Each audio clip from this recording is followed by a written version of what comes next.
ചേട്ടാ നമസ്കാരം. നമസ്കാരം. നമ്മുടെ രാജ്യത്തൊരു നിശബ്ദ വിപ്ലവം അമിത്ഷായുടെ നേതൃത്വത്തിൽ നടക്കുന്നുണ്ട്. വലിയ മാധ്യമങ്ങളൊന്നും അത് ചർച്ച ചെയ്ത് കണ്ടില്ല. ചർച്ച ചെയ്യാനായിട്ട് ഒരു ഉത്സാഹവും കാണിക്കുന്നില്ല എന്നുള്ളതാണ് നമ്മൾ മനസ്സിലാക്കുമ്പോൾ നമുക്ക് തോന്നുന്ന ഒരു കാര്യം എന്ന് പറയുന്നത്. അതെന്ന് പറഞ്ഞാൽ ഈ മയക്കുമരുന്ന് ട്രേഡിംഗ്. മയക്കുമരുന്ന് ട്രേഡിംഗ് അറിയാം. ഒരു രാജ്യത്തിന്റെ ഭാവി തലമുറയെ മാത്രമല്ല, ആ രാജ്യത്തിന്റെ ഡെവലപ്മെന്റിനെ, ആ രാജ്യത്തിന്റെ സർക്കാരിനെ, ആ രാജ്യത്തിന്റെ സകല നന്മകളെയും നശിപ്പിക്കാൻ ഉതകുന്ന ഒരു ശക്തിയാണ് മയക്കുമരുന്ന് എന്ന് പറയുന്നത്.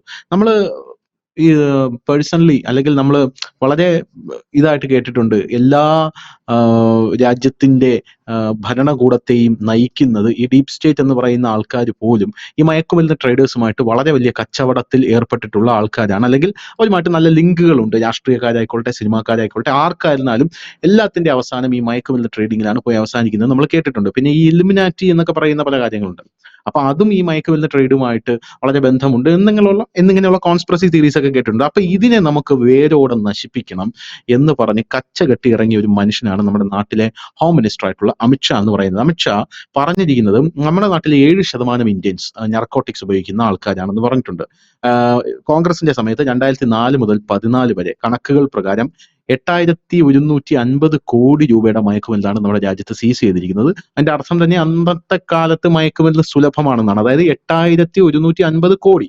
എന്നാൽ 2024 മാത്രം 16,914 കോടി മയക്കുമരുന്നാണ് സീസ് ചെയ്തിരിക്കുന്നത്. അതിന്റെ ഇരട്ടി.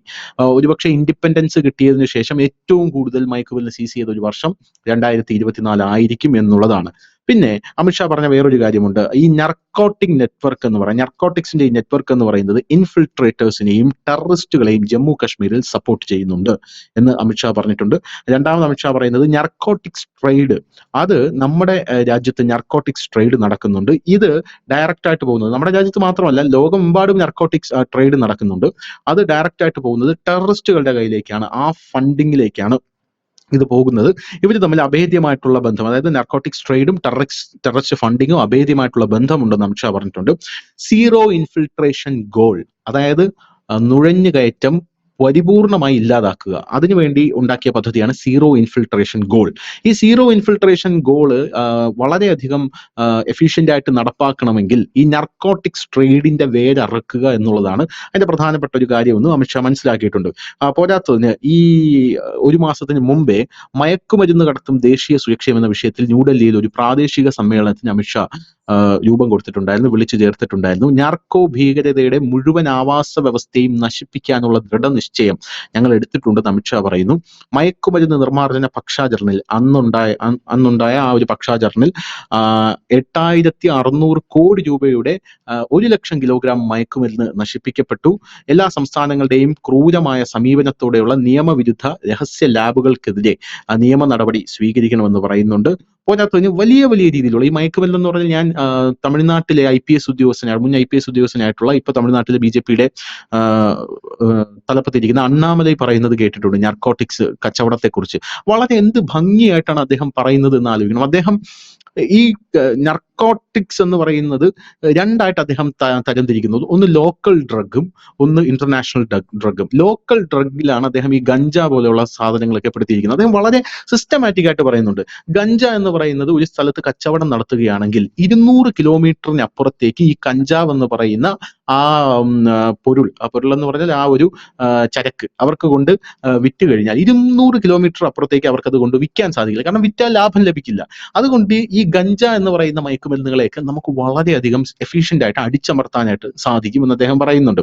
200 കിലോമീറ്റർ ആണ് അതിന്റെ. ഇപ്പോൾ ഒരു സ്ഥലത്ത് നമ്മൾ ഗഞ്ചാവ് പിടിക്കുകയാണെങ്കിൽ നമുക്കറിയാം ഇതിന്റെ 200 കിലോമീറ്ററിൽ എവിടെയാണ് ഇതിന്റെ കൃഷി നടക്കുന്നത്, കൃത്യമായിട്ട് നമുക്ക് അതിനെ അടിച്ചമർത്താനായിട്ട് സാധിക്കും. ഇതിന് അതിനപ്പുറത്തേക്ക്, അതിന്റെ മുകളിലേക്ക് പോകുമ്പോഴാണ് ഈ കൊക്കൈൻ, ഹെറോയിൻ, അതുപോലെയുള്ള ഡെറ്റൂറ, അതുപോലെയുള്ള ഡ്രഗ്സ് ഒക്കെ ഉള്ളത്. അപ്പൊ ഇതിന്റെയൊക്കെ കൂടുതൽ കച്ചവടം നടക്കുന്നത് ഈ ഓൺലൈൻ വഴിയും അതുപോലെയുള്ള ഡാർക്ക് വെബ്, ക്രിപ്റ്റോ കറൻസി, ഡ്രോണുകൾ എന്നിവയുടെ എന്നിവയിലൂടെയൊക്കെയാണ് ഇതിന്റെയൊക്കെ കച്ചവടവും കടത്തലുകളൊക്കെ നടക്കുന്നത്. അപ്പൊ ഇത് വേറൊരു തലമാണ്. അപ്പൊ ആ നെറ്റ്വർക്കിനെ നമുക്ക് ഡിസ്റ്റർബ് ചെയ്യണം എന്ന് അദ്ദേഹം പറയുന്നുണ്ട്. എന്നിട്ട് അദ്ദേഹം ഒരു കാര്യം പറയുന്നുണ്ട്, ആ നെറ്റ്വർക്കിനെ നമ്മൾ ഡിസ്റ്റർബ് ചെയ്യുമ്പോൾ സ്വാഭാവികമായിട്ടും നമ്മുടെ ഒരു രാജ്യത്തിലെ രാഷ്ട്രീയ ലോബിയെ കൂടെയാണ് ഡിസ്റ്റർബ് ചെയ്യുന്നത് എന്ന് പറഞ്ഞു വളരെയധികം ഞെട്ടിക്കുന്ന ഒരു വെളിപ്പെടുത്തലായിരുന്നു. അപ്പൊ ഇതിനെ പരിപൂർണമായിട്ട് പിഴുതെറിയാനാണ് അമിത്ഷാ ഇറങ്ങിയിരിക്കുന്നത്. ഇതൊരു നിശബ്ദ വിപ്ലവമാണ് നമ്മുടെ രാജ്യത്ത് നടക്കുന്നത്. അപ്പൊ കഴിഞ്ഞ വർഷം തന്നെ ഇത്രയധികം മയക്കുമരുന്ന് 16,914 കോടിയുടെ മയക്കുമരുന്ന് സീസ് ചെയ്തിട്ടുണ്ട്.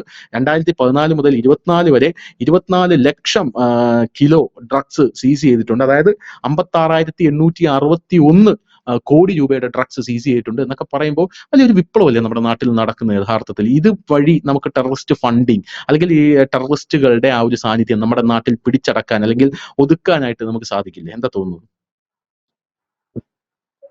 ശ്രീ അമിത്ഷാ അധികാരമേറ്റെടുത്തപ്പോൾ അദ്ദേഹം 2 ലക്ഷ്യങ്ങൾ പരസ്യമായിട്ട് പ്രഖ്യാപിച്ചിരുന്നു. അതിലൊന്ന് മാവോയിസ്റ്റുകളെ പൂർണ്ണമായിട്ട് ഇല്ലാതാക്കും, രണ്ടാമത്തേത് ഡ്രഗ്സിന്റെ ഇത് പൂർണ്ണമായി ഇല്ലാതാക്കും.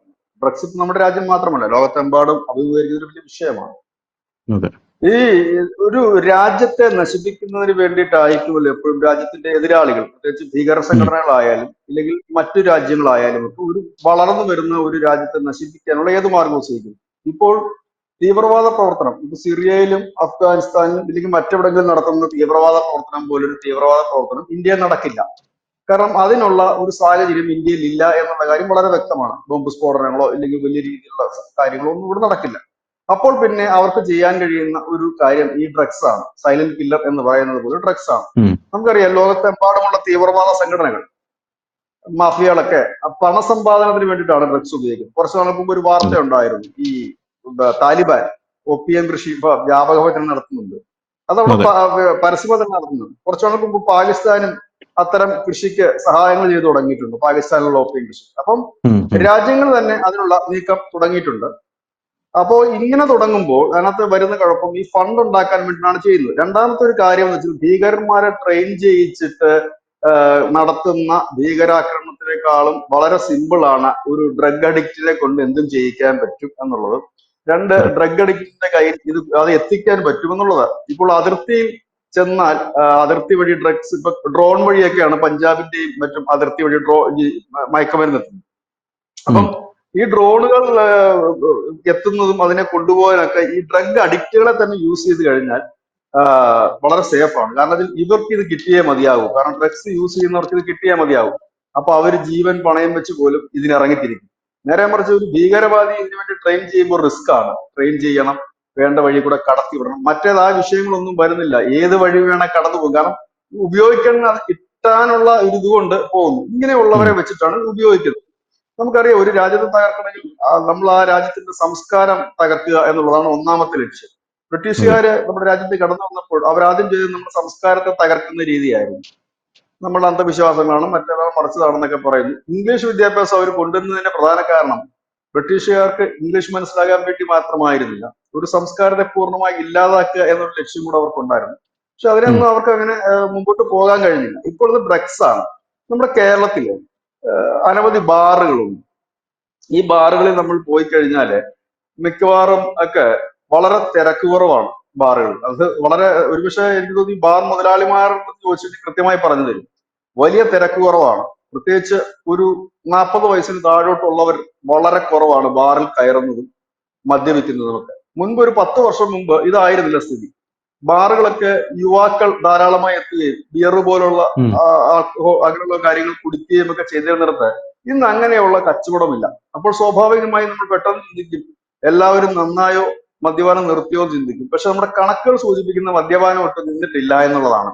ബിവറേജിൽ നിന്നും മറ്റും പോകുന്ന കണക്ക്, ബാറിലെ കണക്ക് നമുക്ക് വ്യക്തമല്ല. അപ്പൊ ഇതോട് നോക്കും, അപ്പൊ കുറഞ്ഞിട്ടില്ല. അപ്പം ബാക്കിയുള്ളവർ എവിടെ പോയി എന്ന് തിരക്കുമ്പോഴാണ് അവർ ഇത്തരത്തിലുള്ള ഡ്രഗ്സിന്റെ പിടിയിലേക്ക് പോകുന്നത്.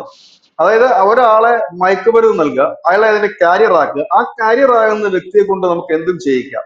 മതസംഘർഷങ്ങൾ ഉണ്ടാക്കാം, ആൾക്കൂട്ടത്തിനിടയിൽ വലിയ പ്രകോപനങ്ങൾ സൃഷ്ടിക്കാം, കൊലപാതകങ്ങൾ നടത്താം, എന്തും സാധ്യമാകുന്ന രീതിയാണ് ഇന്നിപ്പോ ഇന്ത്യയിൽ നാം കണ്ടുവരുന്ന കാര്യങ്ങൾ. അങ്ങനെയാണ്. ഈവൻ കേരളത്തിൽ പോലും വളരെ ക്രൂരമായ കൊലപാതകങ്ങളാണ്. മകൻ അമ്മയുടെ കഴുത്തറത്ത് കൊല്ലുന്നു, അമ്മയുടെ തലയിൽ ഗ്യാസ് സിലിണ്ടർ കൊണ്ട് അടിച്ചു കൊല്ലുന്നു. കൊലപാതകങ്ങൾ ഇതാദ്യമല്ല നമ്മുടെ നാട്ടിൽ. കൊലപാതകങ്ങൾ ഇതിന് മുൻപ് നടന്നിട്ടുണ്ടെങ്കിലും ഇപ്പോൾ വളരെ ക്രൂരമായ പൈശാചികമായ ഒരു കൊലപാതകങ്ങളാണ് നടക്കുന്നത്. അതായത് അതെ നമുക്ക് അതെ വളരെയധികം ഇതെങ്ങനെ ചെയ്യാൻ, കാരണം ഒരു മനുഷ്യന്റെ കഴുത്തറുത്ത് കൊല്ലുക എന്ന് പറഞ്ഞാൽ വെട്ടിക്കൊലപാതകമുണ്ട്, കുത്തിക്കൊലപാതകമുണ്ട്. പക്ഷെ ഇത് കഴുത്തറുത്ത് കൊല്ലുക എന്ന് പറഞ്ഞാൽ ആ ഒരു മനോനില എങ്ങനെയാണ് ആ വ്യക്തിക്ക്. അല്ല, ഇതെല്ലാം കഴുത്തറുത്ത് ചെറുപ്പക്കാരാണെന്നുള്ളത്. കൊന്നിട്ടും അവരുടെ ആ ഒരു സ്വന്തം അമ്മയാണ് കഴുത്തറുത്ത് കൊല്ലുന്നത്. കഴുത്തറുത്ത് കൊന്നിട്ടും അവർക്ക് ആ ഒരു ദേഷ്യം ശമിക്കുന്നില്ല എന്നുള്ളത് മാത്രമല്ല, പിന്നീട് ആ മൃതദേഹത്തിൽ അവർ വീണ്ടും വീണ്ടും മുറിവുകൾ വരുത്തി അവർ ആസ്വദിക്കുകയാണ്. അതാണ് ഇതിന്റെ ഒരു സൈക്കിക് തലം എന്ന് പറയുന്നത്. അവർക്ക് അവർ സ്വന്തം അമ്മയാണെന്ന് പോലുമില്ല, അവർക്ക് ആരെങ്കിലും കൊന്നാൽ മതി. ഈ ജമ്മു കാശ്മീരിലൊക്കെ നമ്മൾ തന്നെ കൊടുത്ത ഒരു വാർത്തയുണ്ട്. അതായത് അവർ ഈ പാകിസ്ഥാൻ ഉപയോഗിക്കുന്ന ഒരു രീതി എന്ന് പറയുന്നത്, നുഴഞ്ഞു കയറ്റക്കാരെ അവർ പറഞ്ഞു വിടുന്നത് പൂർണ്ണമായിട്ടും മയക്കുമരുന്നിന് അടിമകളായിട്ടുള്ള ആൾക്കാരെ മയക്കുമരുന്ന് കുത്തിവെച്ച് അതിർത്തികളിൽ പറഞ്ഞുവിടും. ഇവർ ബൈക്കുകളിലും മറ്റും എത്തി അതിർത്തി കടന്നെത്തും. പിടിക്കപ്പെട്ടാൽ ഇവർ പറയും എന്താണ്, ഞങ്ങൾ മയക്കുമരുന്നിന് അടിമകളാണ് എന്ന് കാണിക്കാൻ വേണ്ടിയിട്ടുള്ള അപ്പൊ തന്നെ മയക്കുമരുന്ന് അടിച്ച് അത് കിറുങ്ങി മയക്കുമരുന്ന് അടിമകളാണെന്ന് കാണിക്കാനുള്ള, നമ്മുടെ സൈന്യത്തിന് സംശയം തോന്നാതിരിക്കാനുള്ള എല്ലാ ടെക്നിക്കുകളും ഇവർ പറഞ്ഞു കൊടുക്കും. ഇനി പിടിക്കപ്പെട്ടില്ലെങ്കിൽ നിങ്ങൾ അകത്ത് കയറി കഴിഞ്ഞാൽ ഇവർ ഡ്രോൺ വഴി മയക്കുമരുന്ന് ഇവർക്ക് അകത്തേക്ക് എത്തിച്ചു കൊടുക്കും.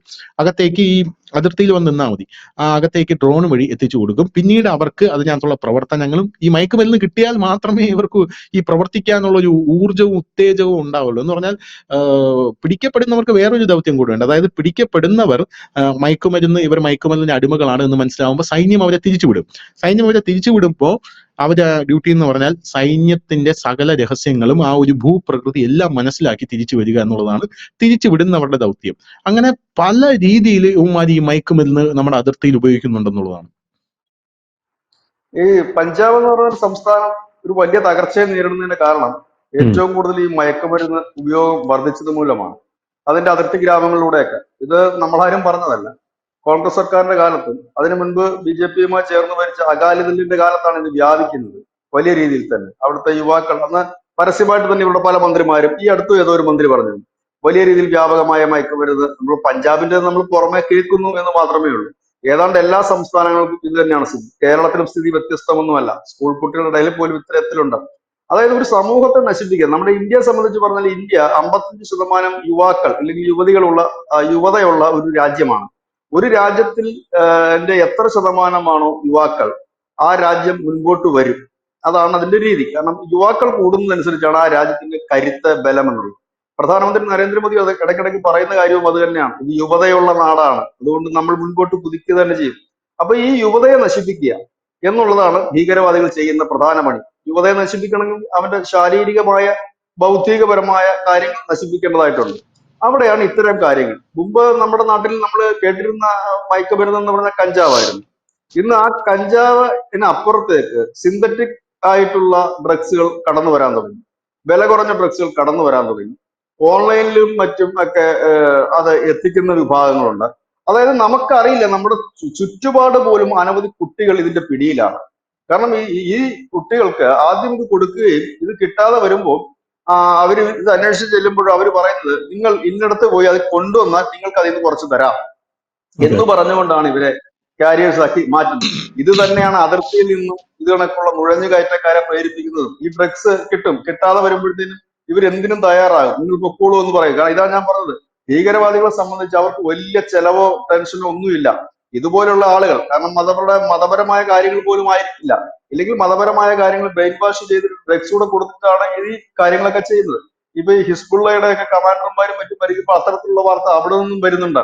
കാരണം ഇവരെല്ലാം ഡ്രഗ് അഡിക്റ്റുകളാണ്. ഡ്രഗ്സിന്റെ ഒക്കെ വലിയ ശേഖരങ്ങളാണ് ഇവരുടെ പിടികൂടുന്ന ഇവരുടെ നിലവറയിൽ നിന്ന് മറ്റും കിട്ടുന്നത്. ഇതെല്ലാം കഴിച്ചിട്ടാണ് ഇവർ ആ രീതിയിലേക്ക് പോകുന്നത്. ഇപ്പൊ നമ്മുടെ രാജ്യത്ത് ഇത് വളരെ വ്യാപകമായ രീതിയിൽ തന്നെ ഈ ഡ്രഗ്സിന്റെ ഒരു വ്യാപനം നടന്നുകൊണ്ടിരിക്കുന്നു എന്നുള്ളതാണ് ഒരു യാഥാർത്ഥ്യം.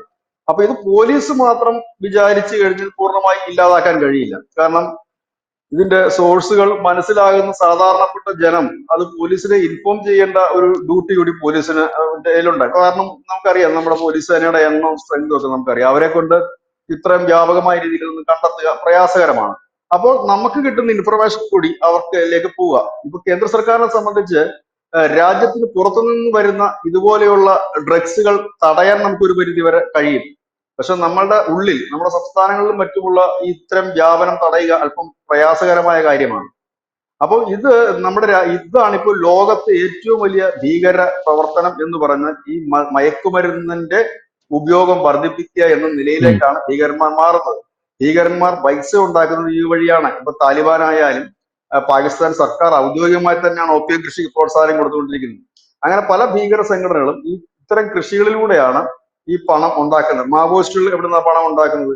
അവർ ഈ കഞ്ചാവ് കൃഷി മറ്റും ചെയ്യുകയും ബ്രൗൺ ഷുഗറും മറ്റുള്ളതും ഉൽപ്പാദിപ്പിച്ച് വിതരണം ചെയ്യുന്നത് മൂലമാണ് അവർ പണം ഉണ്ടാക്കുന്നത്. അപ്പൊ എല്ലാ ടെററിസ്റ്റ് ഗ്രൂപ്പുകൾക്കും ലാഭകരമായിട്ടുള്ളത് ഇത്തരമാണ്. ഇനി ഏറ്റവും ഒടുവിൽ വന്നൊരു വാർത്ത നോക്കാം.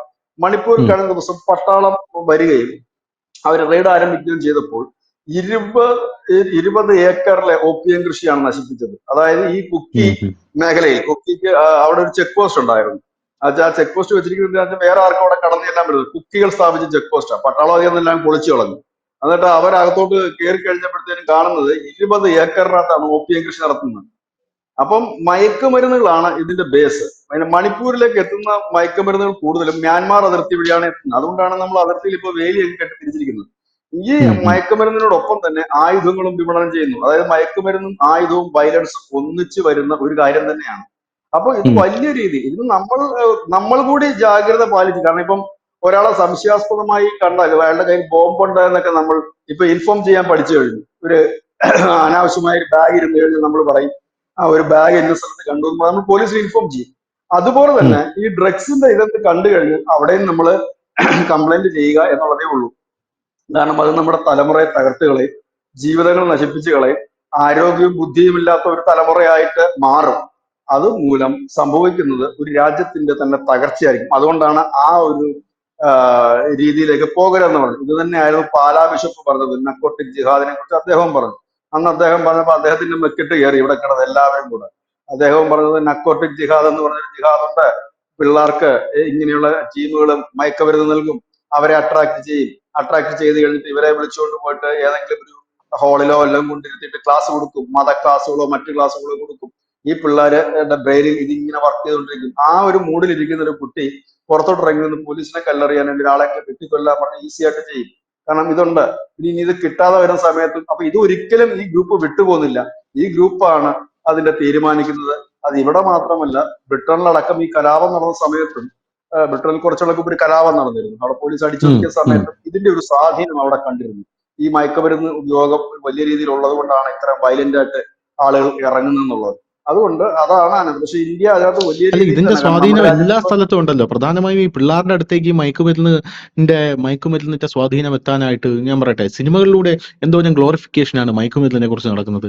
മയക്കുമരുന്ന് ഗ്ലോറിഫൈ ചെയ്യപ്പെടുന്ന പടങ്ങൾ എടുക്കപ്പെടുന്നില്ലേ? നമ്മുടെ കേരളത്തിൽ തന്നെ നോക്കി എത്ര സിനിമകൾ എടുത്തിട്ടുണ്ട്. നമ്മുടെ കേരളത്തിൽ ഒരു പ്രൊഡക്ഷൻ ഹൗസിന്റെ പേര് തന്നെ ഈ മയക്കുമരുന്നിന്റെ പേര് തന്നെയാണ്, ഈ പ്രൊഡക്ഷൻ ഹൗസിന്റെ പേര് ഇട്ടേക്കുന്നത്. അവർ ഈ സിനിമകൾ എടുക്കുന്നുണ്ട്. തമിഴ്നാട്ടിലേക്ക് പോയി കഴിഞ്ഞാൽ മയക്കുമരുന്നിനെ ഗ്ലോറിഫൈ ചെയ്യുന്ന എത്ര സിനിമകൾ എടുക്കപ്പെടുന്നുണ്ട്. അങ്ങനെ മയക്കുമരുന്നിനെ ഗ്ലോറിഫൈ ചെയ്യപ്പെടുന്നുണ്ട് എന്ന് ചെയ്യപ്പെടുന്ന സിനിമ എടുക്കുന്നുണ്ട് എന്ന് പറഞ്ഞ് തമിഴ്നാട്ടിലെ ഇപ്പോ കറന്റ്ലി ഫേമസ് ആയിട്ട് നിൽക്കുന്ന ഡയറക്ടറിനെ NCB വിളിച്ച് ചോദ്യം ചെയ്തു.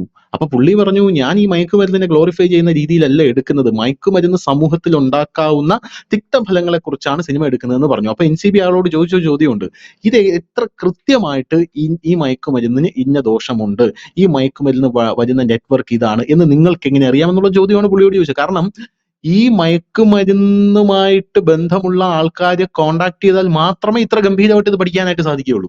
ഒരു മയക്കുമരുന്നുമായിട്ട് ബന്ധപ്പെട്ട ഒരാൾ, ഇപ്പൊ എനിക്ക് ഒരു സാഹചര്യത്തിനെ കുറിച്ച് സിനിമ എടുക്കണമെങ്കിൽ ഞാൻ അതുമായിട്ട് ബന്ധപ്പെട്ടവരുമായി പോയി കാണണം, സംസാരിക്കണം, അവരുമായിട്ട് പഴകണം, പൊരുത്തപ്പെടണം. അപ്പൊ നിങ്ങൾക്ക് എങ്ങനെയാണ് ആ ഒരു കൃത്യമായിട്ടുള്ള ഒരു ഇത് കിട്ടിയതെന്നാണ് ചോദിക്കുന്നത്. പോരാത്തതിന് നെറ്റിലൊന്നും നമുക്ക് സെർച്ച് ചെയ്യാൻ പറ്റില്ല മയക്കുമരുന്നിനെ കുറിച്ചോ, അറ്റ്ലീസ്റ്റ് ബോംബ് ഉണ്ടാക്കുന്നതിനെ കുറിച്ച് പോലും നെറ്റിൽ നമുക്ക് സെർച്ച് ചെയ്യാൻ പറ്റില്ല. ഗൂഗിൾ കൃത്യമായിട്ട് ആ വിവരങ്ങൾ നമ്മളെ ഇന്റലിജൻസിന് കൈമാറും. അങ്ങനെ ഒരു സെർച്ച് അവിടെ നിന്ന് പോയിട്ടുണ്ട്, അവനെ ഒന്ന് നോക്കി വെച്ചോ എന്ന് പറഞ്ഞു. അപ്പൊ സ്വാഭാവികമായിട്ടും ഇതിനെക്കുറിച്ച് അറിയാവുന്ന ആൾക്കാരുമായിട്ട് നിങ്ങൾക്ക് കോണ്ടാക്ട് ചെയ്യണം എന്നുള്ളതാണ്. എല്ലാവർക്കും ഇതിനെക്കുറിച്ച് ഒരു അറിവുണ്ട് എന്നുള്ളത് പച്ചയായിട്ടുള്ള ഒരു സത്യമാണ്. ആ അറിവ് അവര് എന്താ പറയുക, ചില ആൾക്കാര് ഇത് എല്ലാ മേഖലകളിലും എന്ന് പറഞ്ഞാൽ അവരവരുടെ മേഖലകളിലേക്ക് ഇത് വ്യാപിപ്പിച്ചു കൊണ്ടിരിക്കുന്നു. അപ്പോ എന്റെ ഒരു ഒരു പ്രധാനപ്പെട്ട ഒരു ഡൗട്ട് എന്ന് പറഞ്ഞു കഴിഞ്ഞാൽ നമ്മുടെ ഗവൺമെന്റിന് എഫക്റ്റീവായിട്ട് ഇത് എത്രത്തോളം ഗംഭീരമായിട്ട് തടയാൻ സാധിക്കും എന്നുള്ളതാണ്. അതിർത്തി വഴി ഇത് അകത്തേക്ക് വരാതിരിക്കുക എന്നുള്ളതാണ് ഗവൺമെന്റിന് ചെയ്യാൻ കഴിയുന്ന ഒരു കാര്യം എന്ന് പറയുന്നത്. അതിർത്തി വഴി ഇത് അകത്തേക്ക് വരാതിരിക്കുക, അതിന് വേണ്ടിയുള്ള പ്രിക്കോഷൻസ് എടുക്കുക. നമ്മൾ കാണുന്നതാണ്, ഇപ്പൊ മുദ്ര പോർട്ടിൽ ഇത്ര ടൺ മയക്കുമരുന്ന് പിടിച്ചു, പോരാത്തതിന് ഇവിടെ വിഴിഞ്ഞത്ത് വന്നിട്ടുണ്ട്. വിഴിഞ്ഞം അവിടെ തുറമുഖം ഓപ്പൺ ചെയ്ത് കഴിഞ്ഞില്ല, അതിനു മുമ്പേ വിഴിഞ്ഞത്ത് വന്നിട്ടുണ്ട്. എന്റെ പൊന്നു ചേട്ടാ, കേരളത്തില് ലക്ഷദ്വീപ് വഴി വന്ന ഒരു മയക്കുമരുന്ന് കപ്പല്, അത് നമ്മുടെ ഇത് ഏജൻസികൾ പോയി പിടിച്ചപ്പോ ഇവന്മാര് ചെയ്തത് എന്താ അറിയോ? ഇവന്മാര് ഈ മയക്കുമരുന്ന് വരുമ്പോൾ അവന്മാർക്ക് എപ്പോഴും ഒരു മദർഷിപ്പ് കാണും. എന്ന് പറഞ്ഞാൽ ഇതിന്റെ മെയിൻ ആയിട്ട് ഇതിന്റെ ഈ സാധനങ്ങൾ കൊണ്ടുവരുന്നത് ഈ മദർഷിപ്പ് കാണും. ഈ മദർഷിപ്പ് ഇവന്മാര് മുക്കിക്കളഞ്ഞു. ഈ മദർഷിപ്പ് മൊത്തത്തിൽ അവന്മാര് തകർത്ത് കളഞ്ഞു. പിടിക്കപ്പെടാതിരിക്കാനായിട്ട് മദർഷിപ്പ് തകർത്ത് കടലിൽ മുക്കിക്കളഞ്ഞിട്ട് ഇവന്മാര് കയ്യിൽ കിട്ടിയതെല്ലാം എടുത്ത് ഒരു ബോട്ടിനകത്താക്കി കടന്നു കളയാനാണ് ശ്രമിച്ചത്. അതിൽ 1 or 2 ബോട്ട് മാത്രം പിടിച്ചുകൊണ്ട് നമ്മുടെ കേരളത്തിൽ കൊണ്ട് ഇട്ടപ്പോ നമുക്ക് മനസ്സിലാക്കാൻ സാധിച്ചത്, ആ സിനിമയിൽ എന്താണോ എക്സാക്ട് ആയിട്ട് കാണിക്കുന്നത് സമാനമായിട്ടുള്ള ചിഹ്നങ്ങളും കാര്യങ്ങളും ഒക്കെ തന്നെയാണ് അതിനകത്തുള്ളത് എന്നുള്ളതാണ് പ്രധാനമായിട്ട് മനസ്സിലാക്കാൻ സാധിക്കുന്നത്. അപ്പോ ഇത് സുലഭമായിട്ട് പല സ്ഥലങ്ങളിലും വ്യാപരിക്കുന്നുണ്ട് എന്നുള്ള കാര്യത്തിൽ തർക്കമില്ല. സിനിമ ഒരു വലിയ സ്വാധീനം ചെലുത്തുന്നു, പറയാതിരിക്കാൻ കഴിയില്ല. കാരണം ഇതുപോലുള്ള രംഗങ്ങൾ സിനിമയിൽ കാണിക്കുന്നത് കുറച്ചുകൂടെ ഒരു ഒറിജിനാലിറ്റിക്ക് വേണ്ടിയിട്ടായിരിക്കും. മുൻകാലങ്ങളിലൊക്കെ ഈ നമ്മുടെ നടന്മാര് ഇടയ്ക്കൊരു തീരുമാനമെടുത്തു, ഈ സിഗരറ്റ് വലിക്കുന്ന സീൻ എടുക്കില്ല എന്ന് സുരേഷ് ഗോപി അടക്കമുള്ള സൂപ്പർ താരങ്ങൾ അങ്ങനെ തീരുമാനമെടുത്തിരുന്നു. മോഹൻലാലൊക്കെ എടുത്തിരുന്നു. അത് വളരെ ഒരു നല്ല കാര്യമായിട്ടാണ് എനിക്ക് തോന്നിയിരിക്കുന്നത്. കാരണം അവർ തന്നെ ഒരു മാതൃകയാകും, അവരുടെ സിനിമകളിൽ അത്തരം കാര്യങ്ങൾ ഉപയോഗിക്കുന്നില്ല എന്നുള്ള ഒരു രീതി വന്നു. പക്ഷെ അവിടെ കൊണ്ടും തീർന്നില്ല.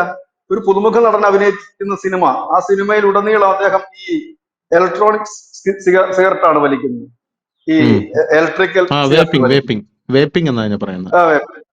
അതിന് പറയുന്നത്, അത് വലിക്കുന്നു.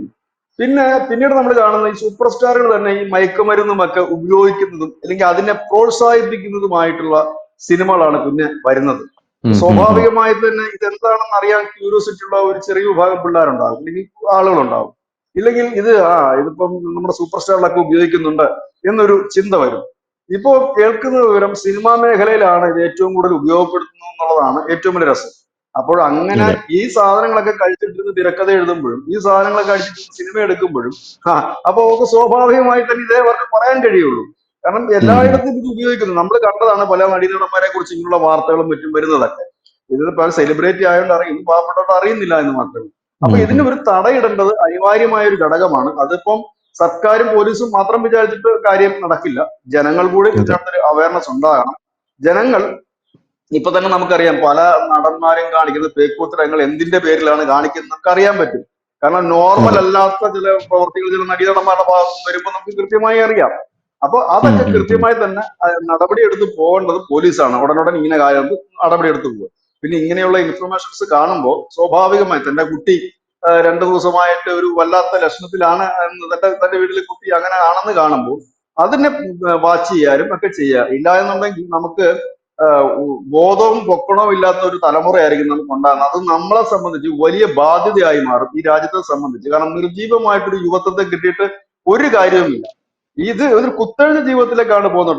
ഡ്രഗ്സിന് പിന്നാലെ പോകുന്നത് പിന്നെ സെക്സിലേക്കാണ് പോകുന്നത്. കാരണം ഇത് കിട്ടാനായിട്ട് എന്തും നൽകുന്ന ഒരു അവസ്ഥയിലേക്ക്, അങ്ങനെ കുത്തഴിഞ്ഞ് കിടക്കുന്ന ഒരു വിഭാഗം എന്നുള്ള രീതിയിലേക്ക് കാര്യങ്ങൾ മാറും. ഏതായാലും അമിത്ഷാ അധികാരമേറ്റെടുത്തപ്പോൾ അദ്ദേഹം പറഞ്ഞത് ഈ പറയുന്ന ഈ മാവോയിസ്റ്റിന്റെ കാര്യമായിരുന്നു. 2026 മാർച്ചോടുകൂടി ഇന്ത്യയിൽ മാവോയിസം എന്നൊന്നും ഉണ്ടാകില്ല, തുടച്ചു നിൽക്കും. ഏതാണ്ട് അതിൽ ഏറെക്കുറെ അദ്ദേഹം വിജയിക്കുകയും ചെയ്തിരിക്കുന്നു. ഇനി ഈ അദ്ദേഹത്തിന്റെ മറ്റൊരു ലക്ഷ്യം കൂടി പുള്ളി തുടങ്ങിയത് ഇതായിരുന്നു, ഈ ഡ്രഗ്സിനെതിരെയുള്ള ആ ഒരു വലിയ പോരാട്ടമായി വരും. ഇനിയിപ്പോ സർക്കാർ ചെയ്യേണ്ട എനിക്ക് തോന്നിയിട്ടുള്ള ഒരു കാര്യം, ഈ സർക്കാർ ഈ മദ്യത്തെ കുറച്ചുകൂടെ പ്രോത്സാഹിപ്പിച്ചു കൊടുത്തത്. കാരണം ഈ മദ്യം ഹാനികരമാണെങ്കിൽ നമ്മുടെ സംസ്ഥാനത്തെ സംബന്ധിച്ച് വരുമാനമാണ്. അപ്പോ കൂടുതൽ ലിക്കർ ഷോപ്പുകൾ തുറക്കുകയും വില കുറഞ്ഞ മദ്യം കൊടുക്കുകയും ചെയ്താൽ ഒരു വലിയ പരിധി വരെ, കാരണം ഈ പല ആൾക്കാർക്ക് ഇത് കേൾക്കുമ്പോൾ ഉണ്ടല്ലോ, മദ്യത്തെ കുറച്ചുകൂടെ പ്രോത്സാഹിപ്പിക്കണമെന്ന് പല ആൾക്കാർക്കും കേൾക്കുമ്പോൾ ഒരു തെറ്റിദ്ധാരണ ഉണ്ടാവും, നിങ്ങൾ മദ്യത്തെ പ്രോത്സാഹിപ്പിക്കുകയാണോ എന്നുള്ളത്. യഥാർത്ഥത്തിൽ മദ്യത്തെ അവർക്ക് മനസ്സിലാവാത്ത ഒരു കാര്യമാണ്. അതായത് നമ്മൾ മദ്യത്തെ പ്രോത്സാഹിപ്പിക്കുകയല്ല, യഥാർത്ഥത്തിൽ മദ്യം സർക്കാർ കൊടുക്കുന്നത് എന്തിനാണെന്ന് ചോദിച്ചു കഴിഞ്ഞാൽ കുറഞ്ഞ അളവിൽ ലഹരി മനുഷ്യർക്ക് സർക്കാർ വിതരണം ചെയ്യുന്നതിന്റെ പ്രധാനപ്പെട്ട ഉദ്ദേശം എന്ന് പറഞ്ഞു കഴിഞ്ഞാൽ വലിയ അളവിലുള്ള ലഹരിയിലേക്ക് ഈ യുവത്വം പോകാതിരിക്കാനാണ്. അതുകൊണ്ടാണ് കുറഞ്ഞ അളവിലുള്ള ലഹരിയിലേക്ക് കൊടുക്കുന്നത്. കാരണം ഈ മയക്കുമരുന്ന് അടിച്ച് നടക്കണം, ഇപ്പൊ മദ്യം കിട്ടാതായി കഴിഞ്ഞാൽ ആൾക്കാർ എന്ത് ചെയ്യും? അപ്പൊ നമ്മൾ കൊറോണ തന്നെ ഉദാഹരണമായിട്ട് എടുക്കാം. കൊറോണ സമയത്ത് 3 മാസം ലോക്ക്ഡൌൺ ആയിരുന്നപ്പോൾ എത്ര പേരാണ് മരണമടഞ്ഞത് ഈ മദ്യം കിട്ടാതെ മരണമടഞ്ഞത് എന്ന് പറഞ്ഞു കഴിഞ്ഞാൽ മദ്യം കിട്ടാത്തൊരു സാഹചര്യത്തിൽ ഇവര് സാനിറ്റൈസർ ഒക്കെ മാറ്റി കുടിക്കാനായിട്ട് തുടങ്ങി. അവർക്കതൊന്നും ഒരു വിഷയമല്ല. അപ്പോൾ ലഹരി അടിക്കണം എന്നുള്ള ആൾക്കാർക്ക് കുറഞ്ഞ അളവിൽ മദ്യം കൊടുക്കുക എന്നുള്ളതാണ് സർക്കാരിന്റെ ഉദ്ദേശം. അത് കിട്ടാത്തപ്പോഴാണ് മദ്യം ഇപ്പോൾ പൂർണ്ണമായിട്ടും ഒഴിവാക്കി കഴിഞ്ഞാൽ ഇതുപോലുള്ള ഡ്രഗ് കാർട്ടലുകളുടെ വലിയ രീതിയിലുള്ള വ്യാപനം നമ്മുടെ നാട്ടിലുണ്ടാവും. ആൾക്കാർക്ക് അത് വാങ്ങിച്ച് ഉപയോഗിക്കാനുള്ള ടെൻഡൻസി കൂടും എന്നുള്ളത് കൊണ്ടാണ് മദ്യം കുറഞ്ഞ അളവിൽ കൊടുക്കുന്നത്. അല്ലാതെ പ്രോത്സാഹിപ്പിക്കുന്നതല്ല. അത് എല്ലാവരെയും പിടിച്ച് വായിൽ ഒഴിച്ച് കൊടുക്കാനല്ല പറയുന്നത്. ഇത് സർക്കാർ അവിടെ വച്ചിരിക്കുന്ന ഒരു ഓപ്ഷണൽ ആയിട്ടുള്ള ഒരു സാധനമാണ്, അല്ലാതെ വേറൊന്നുമില്ല. അല്ല, അതിനും ഉണ്ട് ഒരു പ്രശ്നം. ഇപ്പൊ നമ്മൾക്ക് മനസ്സിലാക്കാൻ പറ്റുന്നത് ഇപ്പൊ നമ്മുടെ ഇവിടെ കേരളത്തിലൊക്കെ യൂസ് ചെയ്യുന്ന ഈ ഡ്രഗ്സ് എന്ന് പറഞ്ഞു കഴിഞ്ഞാൽ ഈ മദ്യത്തെക്കാളും വിലക്കുറവാണ്. ഇപ്പൊ സ്റ്റാമ്പ് എന്നൊക്കെ പറയുന്നത് അങ്ങനെ 750-800 കിട്ടുമെന്നാണ് പറയുന്നത്. ഇത് 48 മണിക്കൂർ വരെ കിട്ടി നിൽക്കുന്ന ഒരു സാധനമാണ് പറയുന്നത്. പക്ഷെ ഇവിടെ നമ്മളൊരു മദ്യത്തിന് ചെന്ന് കഴിഞ്ഞാൽ നമുക്ക് നല്ലൊരു വില കൊടുക്കേണ്ടി വരും. അതും ഇതിനകത്തൊരു വിഷയമാണ്. അപ്പൊ അതുകൊണ്ട് തന്നെ നമ്മൾ മറ്റു സംസ്ഥാനങ്ങളിലെ പോലെ തന്നെ ഇപ്പൊ കർണാടക ആയാലും അങ്ങനെയൊക്കെയുള്ള സംസ്ഥാനങ്ങളിൽ എങ്ങനെയാണ് അവരെ മദ്യക്കച്ചവടം ചെയ്ത് പൈസ ഉണ്ടാക്കണമെന്ന് കണ്ടു കഴിഞ്ഞാൽ മനസ്സിലാകും. വില കുറഞ്ഞ മദ്യങ്ങൾ, ചെറിയ അളവിലോ മറ്റോ ഒക്കെ ഉള്ള മദ്യങ്ങൾ കുറെ അധികം സ്റ്റോളുകൾ വഴി വിറ്റഴിക്കാമെങ്കിൽ ഒരു പരിധിവരെ ഇതിനെ തടയിടാൻ കഴിയുമെന്നാണ് എനിക്ക് തോന്നുന്നത്. കാരണം ലഹരി ഉപയോഗിക്കുന്നവന് ഇപ്പൊ മദ്യപിക്കണമെന്ന് തോന്നുന്നു, അല്ലെങ്കിൽ ഫിറ്റാകണമെന്ന് തോന്നുന്നവന് ഏത് വഴിയും സ്വീകരിക്കും. അവിടെയൊക്കെ ഇതുപോലുള്ള സിന്തറ്റിക് ഡ്രഗ്സും മറ്റു തരത്തിലുള്ള ഡ്രഗ്സുകളും വരാതിരിക്കണമെന്ന് നമ്മൾ ഇത്തരത്തിൽ പിന്നെ സിനിമയിലുമൊക്കെ അടക്കം ഇത്തരം സീനുകൾ കഴിവതും കളയുക. അതായത് ഇപ്പം ഒരു സൂപ്പർ സ്റ്റാർ വിചാരിച്ചാൽ ചെയ്യാനുള്ളതേ ഉള്ളത്. ഞാൻ ഇനി എന്റെ സിനിമകളിലൊന്നും ഉപയോഗിക്കില്ല. മോഹൻലാൽ പറയുന്നത് narcotic is A dirty business എന്ന് അദ്ദേഹം പറയുന്ന സിനിമ തന്നെ ഉണ്ട്. അപ്പോ അതുപോലെ തന്നെ എല്ലാ നടന്മാരും അത്തരത്തിലൊരു തീരുമാനത്തിലേക്ക് എടുത്താൽ ഈ സിനിമയിലുള്ള ഡ്രഗ്സിന്റെ ഒരു അതുപോലെ സെൻസർ ബോർഡ് കൃത്യമായി തന്നെ ഇതിനൊരു മാനദണ്ഡം വെക്കുകയും ഇങ്ങനെയുള്ള കാര്യങ്ങൾ, കാരണം സെൻസർ ബോർഡ് എല്ലാത്തിലും പിടിക്കുന്നുണ്ടല്ലോ. ഒരു പക്ഷിയെ കാണിച്ചാൽ പിടിക്കും, അതുപോലെ തന്നെ ഈ ഡ്രസ്സിങ്ങിന്റെ കാര്യത്തിൽ പിടിക്കും, സംസാരത്തിൽ പിടിക്കും. അങ്ങനെയെങ്കിൽ അവർക്ക് ഇതും കൂടി സെൻസർ ചെയ്യേണ്ടത് അനിവാര്യമല്ലേ? കാരണം ഈ അടുത്ത് കുറച്ചാൾക്ക് മുമ്പ് ഇറങ്ങിയ ഒരു സൂപ്പർ സ്റ്റാർ മെഗാസ്റ്റാറിന്റെ ഫിലിമിൽ ഈ ഡ്രഗ്സ് ഉപയോഗം കാണിക്കുന്നുണ്ട്. അപ്പോ ഇതൊക്കെ നമ്മൾ അത് ഒഴിവാക്കുക. അപ്പോ സ്വാഭാവികമായി ഇത് കൂടുതലും യൂത്തിനെയാണ് വഴിതെറ്റിക്കുന്നത്. കാരണം അവരിത് കാണുമ്പോൾ അവരുടെ ഹീറോ ഇത് അടിച്ചിട്ട് ഇടിയും പരവാസലും ഉണ്ടാക്കുന്നു, പറന്ന് നടക്കുന്നു. അപ്പം അതാണ് അതിനെ വഴിതെറ്റിക്കുന്ന ഒരു കാര്യം. രണ്ടാമത്തെ കാര്യം, കുറഞ്ഞ ചിലവിൽ മദ്യം ഉൽപ്പാദിപ്പിച്ച് വിതരണം ചെയ്യാനായിട്ട് പറ്റണം. കാരണം മദ്യപാനം ഒന്നും നിർത്താൻ പറ്റില്ല. ഇപ്പൊ ഗുജറാത്തിൽ ഉള്ള ലേറ്റസ്റ്റ് ന്യൂസ് എന്താന്ന് പറഞ്ഞത്, ഗുജറാത്ത് മദ്യനിരോധനമുള്ള ഒരു സംസ്ഥാനം, ഗാന്ധിജിയുടെ നാടായിരുന്നു. അവിടെ ഇപ്പോൾ ടൂറിസ്റ്റ് പ്ലേസുകളിലൊക്കെ മദ്യം വിൽക്കാനുള്ള തീരുമാനം. അപ്പൊ അതിൽ നിന്നും ഒഴിവാകാൻ പറ്റില്ല. കാരണം നമ്മുടെ രാജ്യത്ത് മദ്യം ഉത്പാദിപ്പിക്കുന്നത് ലോകത്തെല്ലായിടത്തും ഉത്പാദിപ്പിക്കുന്നുണ്ട്, വലിയ ഇൻകമാണ് അതിൽ നിന്ന് വരുന്നത്. നമ്മുടെ സംസ്ഥാന സർക്കാർ പോലും ആ മദ്യത്തിന്റെ പച്ചയിലാണ് മുമ്പോട്ട് പോയിക്കൊണ്ടിരിക്കുന്നത്. അപ്പൊ അത് കുറച്ചുകൂടെ ആയിക്കഴിഞ്ഞാൽ ആ രീതിയിലേക്ക് വരും. അതുപോലെ തന്നെ ഈ എക്സസൈസും മറ്റുമൊക്കെ ഇപ്പോഴും അവർ ചെയ്യുന്നുണ്ട്. സ്കൂളുകളിലും മറ്റും നിന്ന് ക്ലാസ്സുകൾ കൊടുക്കാറുണ്ട്, ബോധവൽക്കരണം കൊടുക്കുമ്പോൾ എനിക്ക് തോന്നിയിട്ടുള്ള കുറച്ചുകൂടെ ഇതിൽ നിന്ന് ഈ റിലീഫ് കിട്ടിയവരുണ്ട്, അവരെ കൊണ്ടുപോയി ക്ലാസ് എടുപ്പിക്കുന്നതായിരിക്കും കുറച്ചുകൂടെ ബെറ്റർ എന്ന് എനിക്ക് തോന്നുന്നു. കാരണം ഇതിന്റെ തിക്തഫലം അനുഭവിച്ചിട്ട് പുറത്തു വരുന്നവരുണ്ട്. അതിൽ ഐഡന്റിറ്റി വെളിപ്പെടുത്താൻ തയ്യാറുള്ളവരെ കൊണ്ട് ക്ലാസ് എടുപ്പിക്കുക. ഞാൻ ഇങ്ങനെ പോയി എനിക്ക് നശിച്ചു എല്ലാം പറയുക. ഏതായാലും ഇതുകൊണ്ട് ഗുണമല്ല, നാശമാണ് വരുന്നത്. ഇപ്പൊ 7% നമ്മുടെ രാജ്യത്ത് ഇത് ഉപയോഗിക്കുന്നവർ എന്ന് പറയുമ്പോൾ അതൊരു ചെറിയ സംഖ്യയല്ല, കോടികൾ വരും എന്നുള്ള കാര്യം കൂടി ആലോചിക്കണം. 140 കോടി ജനമുണ്ട് നമ്മൾ. ആ 140 കോടി ജനത്തിന്റെ 7% പറയുമ്പോൾ ഏകദേശം നമുക്ക് ഊഹിക്കാൻ പറ്റുന്നത് എത്ര കോടി വരും? 10-12 കോടി വരും. അത്രയും ജനം അത് യൂസ് ചെയ്യുന്നുണ്ടെന്നുള്ള. അത്രയും ജനം എന്ന് പറഞ്ഞാൽ ഈ രാജ്യത്തിന് കരുത്താകേണ്ടവരാണ്, വിവിധ കാര്യങ്ങൾ ചെയ്യേണ്ടവരാണ്. അതുകൊണ്ടാണ് ഇതിനകത്ത് വരുന്നത്. എന്തായാലും ഒരു വലിയ നീക്കം എന്ന് പറയുന്നത്. പക്ഷെ ഇത് ചർച്ചയ്ക്ക് നമ്മൾ എടുത്തത് തന്നെ വലിയ നല്ല കാര്യമായി പോയി ധനുഷ. കാരണം ഇത് അനിവാര്യമാണ്. ഒരു മാധ്യമധർമ്മം എന്ന നിലയിൽ ഇങ്ങനെയുള്ള അവയർനെസ് കൊടുക്കുക അനിവാര്യമായ ഒരു ഘടകം. അതും നമ്മുടെ ജോലിയിൽ വരുന്നതാണ്. ഇതിൽ വേറൊരു കാര്യം എന്ന് പറഞ്ഞാൽ ഈ 10-12 കോടി ജനങ്ങൾ എന്ന് പറയുമ്പോൾ ഈ 12 കോടിയിൽ 18 വയസ്സിന് താഴെയുള്ള എത്ര പിള്ളേരുണ്ടെന്ന് ആലോചിച്ച് നോക്കണം. 30 വയസ്സിന് താഴെയുള്ള എത്ര പേരുണ്ടെന്ന് ആലോചിച്ച് നോക്കണം. ഒരു 10 കോടി പേരും 30-35 വയസ്സിന് താഴെയുള്ള യുവാക്കളായിരിക്കുമെന്ന് ആലോചിച്ച് നോക്കണം. അവരുടെ പൊട്ടൻഷ്യലിനെ നശിപ്പിച്ച് കളയുന്ന വലിയ രീതിയിലുള്ള പ്രവർത്തനമാണ് അവിടെ നടക്കുന്നതെന്ന് ആലോചിച്ച് നോക്കണം. ഈ 12 കോടി എന്ന് പറയുമ്പോൾ നമ്മുടെ നാട്ടിൽ കൂടുതലും ഈ 140 കോടി ജനങ്ങളിൽ കൂടുതലും ഈ മധ്യവയസ്കരും വാർദ്ധക്യം ബാധിച്ച ആൾക്കാരുമാണ്. യുവത എന്ന് പറയുന്നത് ഒരു 50% 12 കോടി പോയി എന്ന് പറയുമ്പോൾ തന്നെ വലിയൊരു കാര്യം അവിടെ പോയി കഴിഞ്ഞു എന്നുള്ളതാണ് നമ്മൾ മനസ്സിലാക്കേണ്ട കാര്യം. അവസാനം ഇങ്ങനെയാണ് ഒരു രാജ്യത്തിനെ തകർക്കാൻ. നമ്മുടെ ഈ പല തരത്തിലുള്ള വാറുകളുണ്ടല്ലോ, അത് അത്തരത്തിലൊരു വാറായിട്ട് നമുക്ക് വേണമെങ്കിൽ ഇതിനെയും കണക്കാക്കാം. എന്തായാലും അമിത്ഷാ ഇത് വലിയ രീതിയിൽ കേന്ദ്രം അത് ചെയ്യുന്ന ഒരു വലിയ സംഭവമാണെന്നേ ഞാൻ പറയത്തുള്ളൂ. കാരണം അമിത്ഷാ വലിയ രീതിയിൽ ഇതിനെ അഡ്രസ്സ് ചെയ്യുന്നുണ്ട്. ഇത് എവിടെയാണ് ഇതിനെ ഡിസ്റ്റർബ് ചെയ്യേണ്ടതെന്ന് കൃത്യമായിട്ട് അമിത്ഷാ മനസ്സിലാക്കിയിട്ടുണ്ട്. കൃത്യമായിട്ടുള്ള സമ്മേളനങ്ങൾ വിളിച്ചു ചേർക്കുന്നുണ്ട്. വടക്ക് കിഴക്കൻ സംസ്ഥാനങ്ങളിലും ജമ്മു കാശ്മീരിലും അതിർത്തി സംസ്ഥാനങ്ങളിലെല്ലാം തന്നെ കനത്ത ജാഗ്രത കൊടുത്തിട്ടുണ്ട്. കഴിഞ്ഞ വർഷം മാത്രം 16,914 കോടി രൂപ ഇവിടെ മയക്കുമരുന്ന് സീസ് ചെയ്തിട്ടുണ്ട്. 24 ലക്ഷം കോടി രൂപയുടെ ഡ്രഗാണ് 2014 മുതൽ 2024 വരെ സീസ് ചെയ്തിരിക്കുന്നത്. ഇതൊരു വലിയ സംഭവമാണ്. എന്തായിരുന്നാലും ഇങ്ങനെ തന്നെ മുന്നോട്ട് പോയി ഈ 7% എന്നുള്ളത് 6ആക്കി, 5ആക്കി, 4ആക്കി, 3ആക്കി, 1% അവസാനം പോയിന്റിലേക്ക് അത് എത്തട്ടെ എന്ന് നമുക്ക് വിചാരിക്കാം. അങ്ങനെ ഉടനെ തന്നെ എത്തുമെന്ന് വിചാരിക്കും. ഇത് ഉടനെ തന്നെ നടക്കുന്ന ഒരു സംഭവമില്ലെങ്കിലും കുറച്ച് നാളുകൾ കൂടെ കഴിയുമ്പോൾ ഇതിൽ തീർച്ചയായിട്ടും വ്യതിയാനം വരും എന്ന് വിചാരിച്ചുകൊണ്ട് എന്ന് മനസ്സിലാക്കിക്കൊണ്ട് നമുക്ക് നിർത്താം. താങ്ക് യു ചേട്ടാ. Thank you so much.